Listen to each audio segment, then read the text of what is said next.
Hi guys. Hello. Right, just this guy. I'm in charge of the buttons. And the mic. So, yeah, thanks for having us. I'm Johnny, And I'm Will. and we are directors and puppet-making puppeteer guys. We're sort of going to show you a few things that we've done over the years, and then talk about a couple of sort of specific projects. Before we do that, should we talk about how we met? Sure. Yeah, we met at Wimbledon School of Art, where we did a degree course. It was a making course called Technical Arts Interpretation, where we got to make props and sets. So we come from a very making background, but we've both been super interested in making films and creating characters. And we just sort of did that at college instead of what we were supposed to be doing, all sort of dissertations and stuff. We just made films, that was it. We just sort of specialised in that. Yeah, we've both sort of always been interested in that sort of thing, and I'd been making puppets since I was a little boy, weirdly, and then sort of found a course that I could carry on doing it. We haven't got it. There's a photo of Johnny when he's about 4 years old in his cot playing with puppets. It sort of says it all, really. But yeah, after college, some embarrassing. I have to say, our mate Zoe dug into the Jonny and Will archive, so we don't quite know what's going to pop up. Hopefully, nothing too embarrassing. Although that's not a good start for that. Yeah, that was college days where we sort of spent most of the time working on one nutty puppet film with all these sort of aliens in a restaurant that never quite got finished, but it was good fun.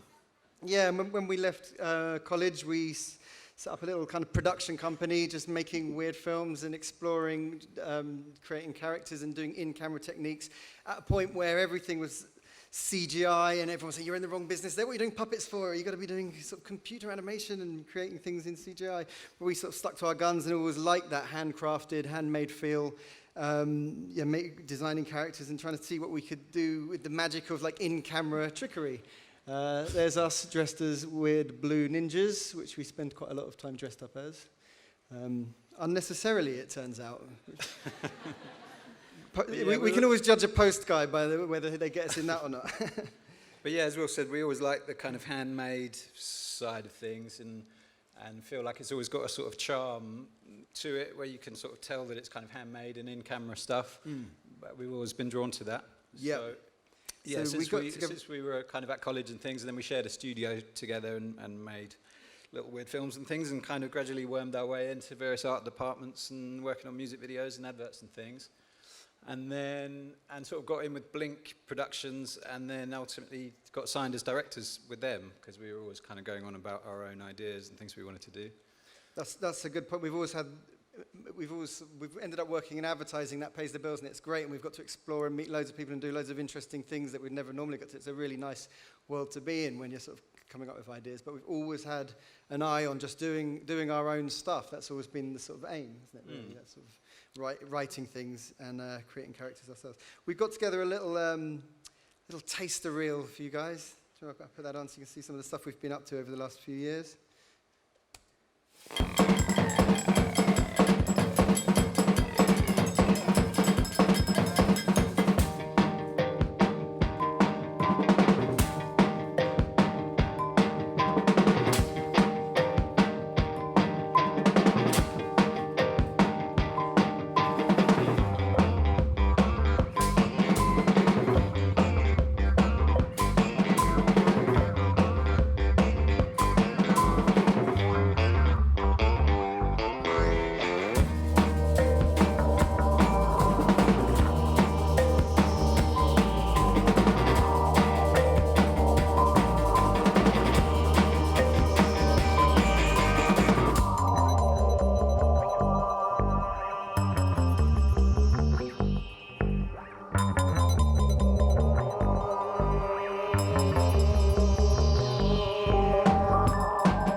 busy. So,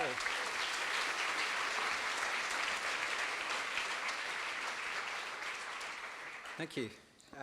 Yeah, so you can see we've done sort of all sorts of stuff over the years, from tiny little mice to giant dinosaurs, and sort of every job's totally different. So it's always, fun and sort of inspiring stuff that we get to sort of try all sorts Every of stuff time out. we sort of do something like puppeteer a sausage walking along, we think no one's going to want anything like this ever again. Is this the last time we're ever going to work?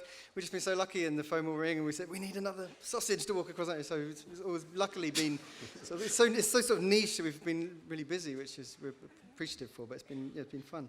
Yeah. We thought we'd talk about a project we've been working on recently. Over the last couple of years, we spent quite a lot of time in Australia actually. Lucky enough to direct some commercials for IKEA, where the idea was to bring their products to life, and I guess they set them up in the sort of family dynamic, so work out what products had sort of specific characters and what products would go together. And it was really nice sort of working with the client and the agency and choosing what to put in the adverts and stuff, as opposed to just sort of being told what to do. So we're sort of looking at how lamps move and how aprons work and wobble around and what would make good characters. So sort of getting quite involved with the sort of ideas behind and what's in the ads and stuff. It's always a nice sort of challenge as well, because we make sort of characters and sort of more things with eyes and stuff, whereas it's quite nice to do some objects and just, as Will says, sort of get a rug, and how's this rug going to walk along, and just bringing their objects to life, and with IKEA particularly, it was like pretty much every, it was all just bringing their products to life. Yeah. So there wasn't, it was just working out how to sort of rig things rather than build things from scratch. But yeah, it was really good fun just bringing sort of character to things, and we did a little run of them. So there was a sort of rug, which we'll show you now, and then there was a few other ones. We'll show you some little sort of behind the scenes stuff as well. Yeah, so we just picked one out to play you. Thought you might like it.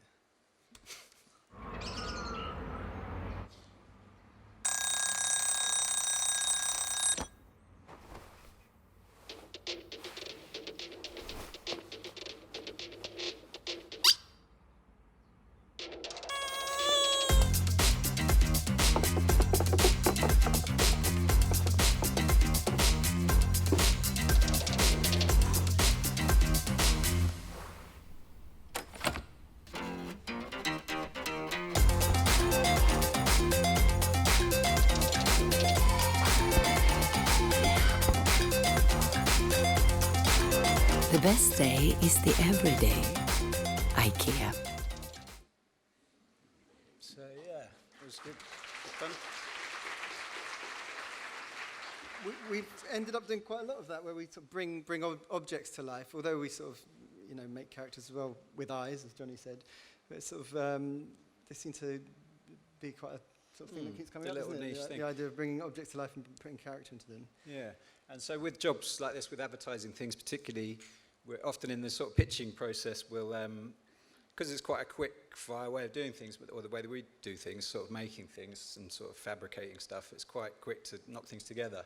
So often with adverts and things in the pitching process, we'll test characters and sort of try things out and do little movement tests and things, which can often be sort of invaluable really in terms of getting people to understand how, you can get character out of these things and bring a bit of charm and sort of personality to stuff that when it's just words on a page, you don't quite know what you're going to get. So we'll show you now the sort of test that we did, just shot in our studio for one of the IKEA things. This might have been actually for the pitch, because often it's like Johnny says, it's really hard. You can tell someone, it would be a dancing apron, it's going to be great, and you draw the apron and say, imagine it dancing. Until you kind of shoot it's even a rough test on the iPhone and send it off. That's often the thing that kind of wins the jobs or gets people inspired about what it could potentially become. So this is a rough test for one of those IKEA things. That ended up being really similar to the final ad.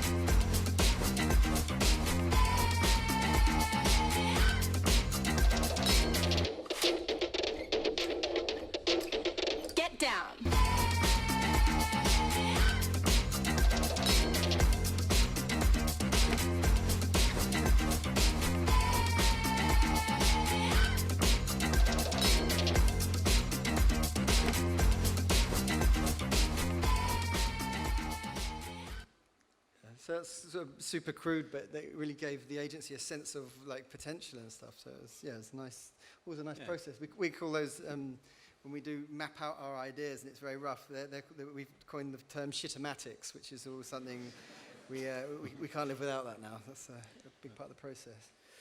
And as well as advertising, we've kind of always had our own ideas for just characters and TV shows and sort of films and whatever. Mm-hmm. So yeah, we're kind of always chipping away at developing those sort of things as well as advertising.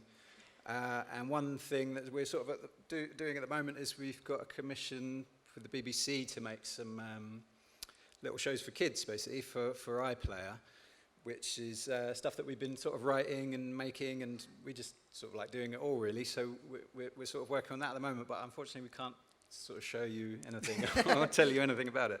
But it's coming up soon. But something else that we did a few years ago was another sort of kids thing for Cartoon Network called The Grumpy King, which again was something that we sort of came up with. We actually pitched it to them as idents because they wanted some idents, and we sort of pitched them this idea. And they really liked it and said, could you turn it into an actual show? They thought they were terrible idents, but they said, can we turn that into a show? It was really cool.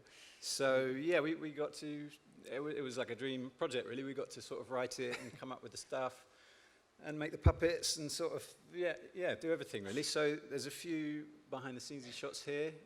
The sort of idea was, there's this jester, well, this guy, I'll get him out in a sec, but there's this jester character who's basically trying to entertain this grumpy king who's not having any of it. And it was just a chance to do we kind of wanted to make like, sort of like, I guess sort of Tom and Jerry, Bugs Bunny sort of cartoons with puppets and be able to sort of just go a bit weird with it, I suppose. And it's one of those good projects where for work you just get to watch loads of cartoons, which is really cool. But it's been what's really great, we sort of shot them all and just watching, I took them into my kids' primary school, just watching kids react to them. It's really nice because I think they're so used to seeing, we never set out to make kids stuff. That was never, although we do puppets, it was never sort of crossed our minds that kids might like puppets and stuff. But whenever we've shown them to kids, they really respond well to them because they're so used to seeing, everything kind of looks the same, like flash animated kind of cartoons and stuff. And even with the puppet stuff that's on telly, it's always very zany and crazy and lots of sort of fast-moving, manic puppets. So I think when we show them the Grumpy King, which is actually quite subtle and weirdly dark, set in medieval times, they seem to respond to it really, really well. And sort of intrigued by it all, really. But, and so it's all the puppets are kind of handmade, fabricated foam rubber things, and then with little sort of brake cable-y things to do eyebrows and stuff like that. So that was the sort of starting point, really, was starting with this guy. And then we wanted that familiar sound of those bells.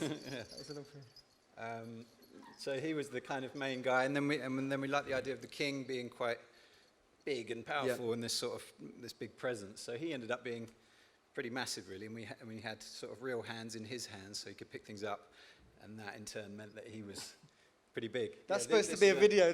Oh no, this is the video. Hang on. That was a video. That is the video. Yeah, so that's the sort of inside of the king's head. Again, this was the thing with, it wasn't going to have any words, and it was going to be a sort of, be able to play in any country, so we just wanted to do it sort of visual and with sound effects and music, and we figured a big king with a big fluffy wiggly moustache was quite cool. So just what the kids want. So this is like, who wants Ben 10? Who wants?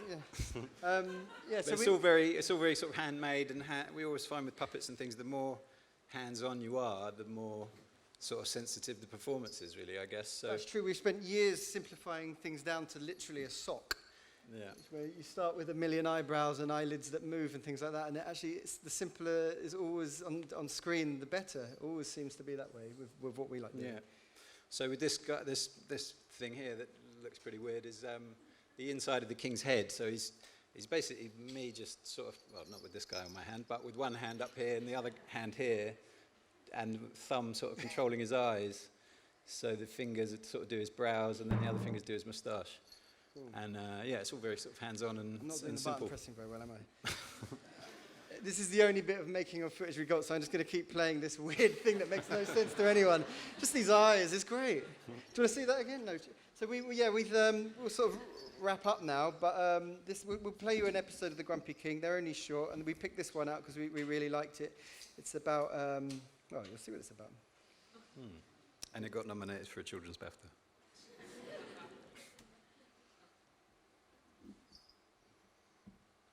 Okay.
Thank you very much. Yeah. Yeah, It's been thanks for fun. having us.